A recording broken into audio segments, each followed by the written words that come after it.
To my channel math in one shot. आज हम discuss करेंगे चैप्टर नंबर 6 लाइव प्रोसेस को ही कंटिन्यू। इन text number 2 से आगे हमारा जो कंसेप्ट है वो हमारा आज का रहने वाला है रेस्पिरेशन। रेस्पिरेशन में हमारी दो प्रोसेस इन्वॉल्व होती हैं, एक होती है एरोबिक और एक होती है इनएरोबिक, जिसको हम इनहेलेशन और एक्सहेलेशन भी बोल सकते हैं। इनका मतलब होता है अंदर, हेलेशन का मतलब होता है लेना गैसियस पार्टिकल को। The intake of oxygen from the environment और atmosphere that is called inhalation. Ex का मतलब होता है बाहर निकालना। The process by which we are releasing CO carbon dioxide from our body that is known as exhalation.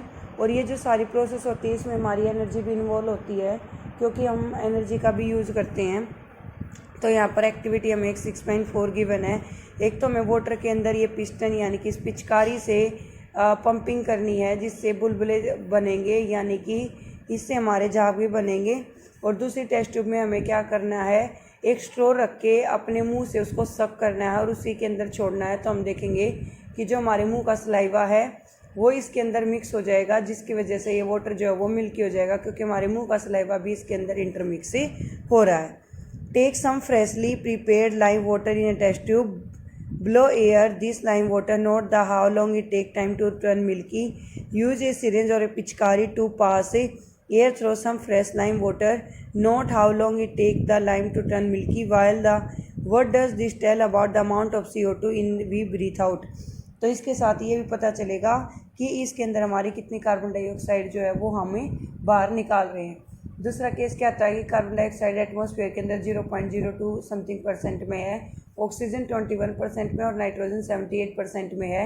Nitrogen का हम कभी भी डायरेक्ट यूज़ नहीं करते हैं। नाइट्रोजन का यूज़ हम नाइट्रेशिया राइबोजियम बैक्टीरिया जो होता है सोयल के अंदर प्रेजेंट, वो एक कन्वर्टेशन में यूज़ किया जाता है, जिसको हम नाइट्रोजन साइकिल भी बोलते हैं, उस प्रोसेस को। एक्टिविटी 6.5 में आपको कुछ take some fruit juice and sugar solution, add some yeast to it. तो यीस्ट जब हम ऐड करते हैं तो हम देखते हैं कि वो फ्रेगमेंट हो जाता है और फूल जाता है।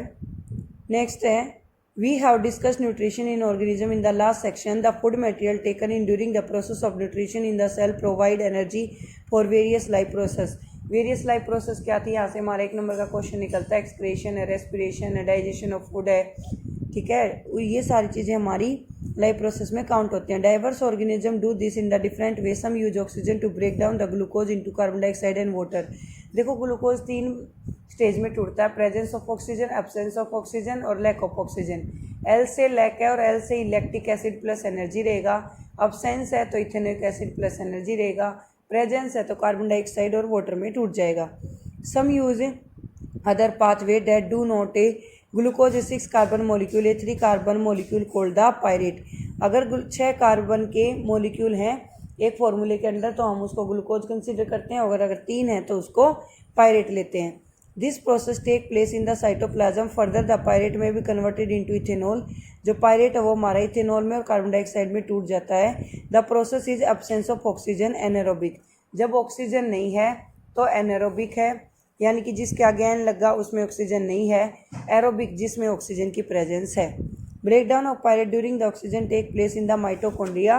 This process is break down up with the 3 carbon pyruvate molecule to give the 3 molecule of carbon dioxide. The other product is a water. दूसरी जो हमारी चीज़ बनेगी वो वाटर है। Since the process take place in the presence of oxygen called aerobic. Aerobic जिसमें oxygen है, anaerobic जिसमें ऑक्सीजन नहीं है। The release of energy in the aerobic process greater anaerobic sometime when there is a lack of oxygen in our muscle.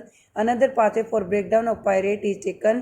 Here pyrite is converted into the lactic acid, which is also 3 molecule build up during the sudden activity causes the cramp। यानी कि जब lack है, कभी कभी oxygen generate हो रही है।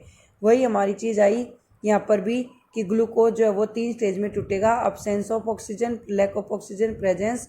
Lack है, एल से लैक, एल से लैक्टिक प्लस एनर्जी। एब्सेंस है तो ethanol plus carbon dioxide plus energy, और प्रेजेंस है तो carbon dioxide, water and energy. और ये एनर्जी हमारी बॉडी के अंदर माइटोकॉन्ड्रिया स्टोर करता है ATP की फॉर्म में, जिसकी फुल फॉर्म होती है एडेनोसाइन ट्राइफॉस्फेट। 11th क्लास में आप पढ़ेंगे कि ये NADPH की फॉर्म में भी स्टोर की जाती है। जैसे लेंथ को मीटर और सेंटीमीटर दोनों में मेजर करते हैं, वैसे ही हमारी बॉडी के अंदर जो एनर्जी स्टोर होती है उसको, उस एनर्जी को हम ATP और NADPH दोनों की फॉर्म में मेजर करते हैं। The energy release during the cellular respiration is immediately use in the synthesis called the ATP which is used for fuel all the other activity in the cell. In this process, ATP broken down give rise to a fixed amount of the water energy which can drive an endothermic reaction take place in the cell. ATP is the energy currency of the cellular process.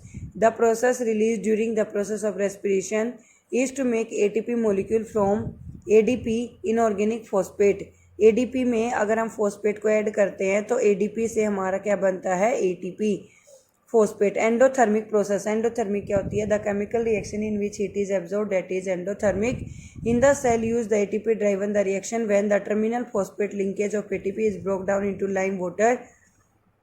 Using the water the energy equivalent 30.5 kilojoule is released.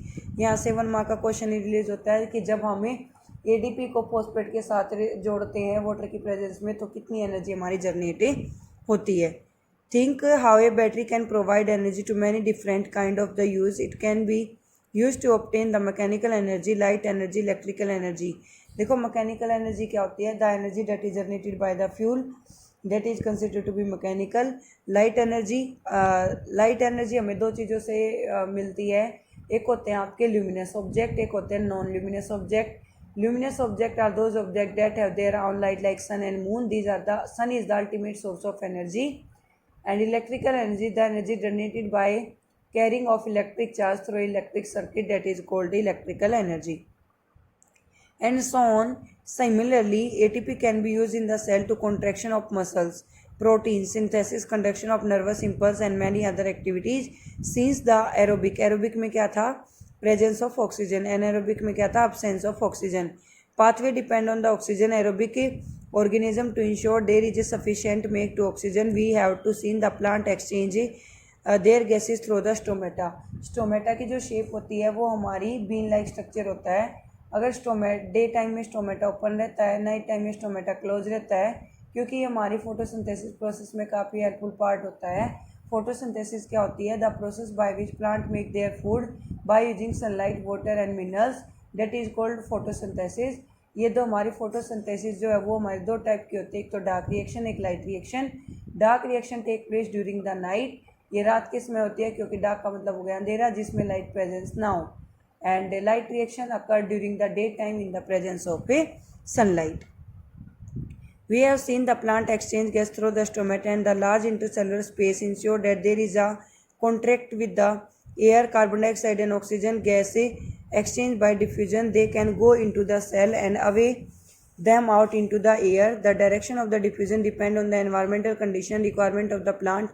At night when there is no photosynthesis occurring, CO2 elimination is the major exchange activity going on. During the day, carbon dioxide during the respiration is used up for photosynthesis, hence carbon dioxide is released instead oxygen is released, the major event at the time.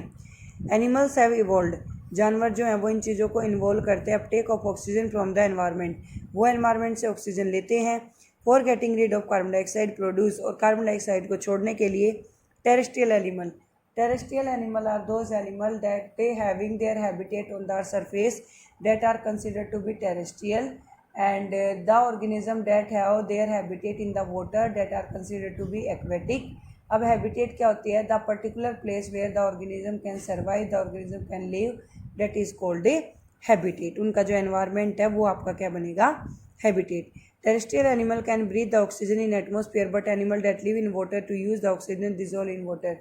जो पानी के अंदर oxygen हमारी घुली होती है उसी oxygen का एक्वेटिक एनिमल यूज़ करते हैं. दूसरा केस यहाँ पर ये आता है कि पानी के अंदर ऑक्सीजन घुली हुई है तो वहाँ पर फॉर्मूला होता है हमारा H2O वाटर का. This is the formula of water. 2 hydrogen के मॉलिक्यूल, एक ऑक्सीजन का मॉलिक्यूल मिलता है तभी हमारा वाटर बनता है. हाइड्रोजन की वैलेंसी 1 होती है, ऑक्सीजन की 2 होती है, 6 होते हैं इसके पास. यहाँ पर हाइड्रोजन की 1 और ये एक की शेयरिंग करके यहाँ पर कंप्लीट वाटर के मॉलिक्यूल की फॉर्मेशन देता है. Thank you so much for watching. For more videos you have to comment in the comment section, like, share and subscribe my channel. आपका सपोर्ट बहुत ज़्यादा मायने रखता है. Thank you so much.